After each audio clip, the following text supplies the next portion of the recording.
কুরবান এই শব্দটি হচ্ছে আরবি, যেটি উর্দু এবং ফার্সি হতে উৎপত্তি হয়েছে। আর এই কুরবান শব্দের অর্থ হচ্ছে নৈকট্য অর্জন করা। পারিভাষিকভাবে বলা হয়ে থাকে আল কুরবান হুয়া মা ইতাকাররাবু বিহি ইলাল্লাহি তাআলা, হুয়া মা ইতাকাররাবু বিহি ইলাল্লাহি তাআলা। কুরবানি এমন একটা মাধ্যম যার দ্বারা আল্লাহ সুবহানাহু ওয়া তাআলার নৈকট্য হাসিল অর্জন করা যায়। কুরবানি এমন একটা মাধ্যম যার দ্বারা আল্লাহ সুবহানাহু ওয়া তাআলার নৈকট্য, তার সন্তুষ্টি লাভ করা যায়। সম্মানিত উপস্থিতি, ইসলামী শরীয়তের দৃষ্টিকোণ অনুপাতে এই কুরবানিটা হয়ে থাকে জিলহজ মাসের 10 তারিখে। জিলহজ মাসের 10 তারিখে এই কুরবানি হয়ে থাকে। আর এই কুরবানির আরও অনেক নাম রয়েছে, যেমনইভাবে ইয়ামুল উযহিয়া এবং কি ইয়ামু ঈদুল আযহা, আরেকটি নাম হচ্ছে ইয়ামুল হজ্জুল আকবার, আরেকটি হচ্ছে ইয়ামুন নাহার। সম্মানিত উপস্থিতি, ইয়ামুল উযহিয়া কাকে বলে?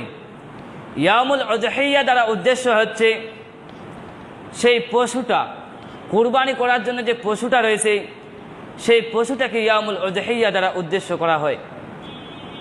আর ইয়ামু ঈদুল আযহা, আযহা শব্দের অর্থ হচ্ছে প্রবাহন্য, অর্থাৎ সকাল।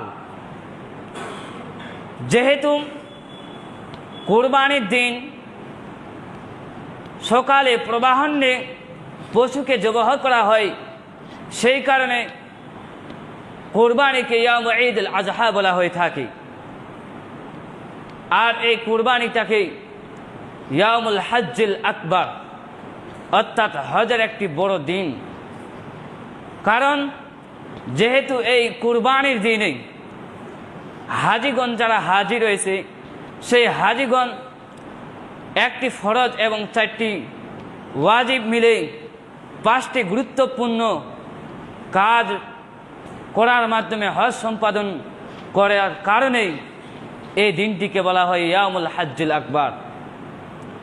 এই ব্যাপারে আল্লাহ রাসূল সাল্লাল্লাহু আলাইহি ওয়াসাল্লাম আবু দাউদের হাদিসের মধ্যে বলতেছেন যে আন আব্দুল্লাহ ইবনে আমর রাদিয়াল্লাহু তাআলা আনহু قال, আব্দুল্লাহ ইবনে ওমর রাদিয়াল্লাহু তাআলা আনহু হতে বর্ণিত, তিনি বলেন আন্না রাসূলুল্লাহ সাল্লাল্লাহু আলাইহি ওয়াসাল্লাম, নিশ্চয় রাসূল সাল্লাল্লাহু আলাইহি ওয়াসাল্লাম ওয়াকাফা ইয়াওমান নাহরি